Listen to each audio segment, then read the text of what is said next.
sa mga followers ko plus sa YouTube channel, maraming salamat sa iyo mga idol sa pag-like and share. Naglaba pala ako ngayon mga idol, kita nyo. Sampay sa likod. Ilagay ko down yung mga idol.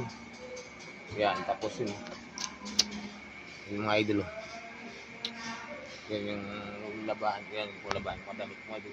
Hindi pala ako ngayon nag-overtime mga idol kasi naglaba ako ng mga damit ko. Yung bukas na, kumot na naman. Tsaka yung punda ng unan ko. Ay ginlaban ko ng punang unan, kumot lang mga idol bukas. Kaya yung tira ko mga damit iba kasi hirap na yung labanin. Yan, sa tatlo sa mga pareso dyan nga nag-like and comments.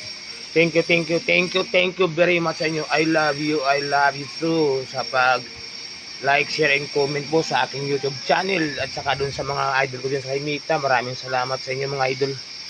Yan, naglaba pala ako mga idol. Yan, nakasampay sa mga idol. No down po yung mga idol eh. Wala. Paano nagkaroon ng uling sa may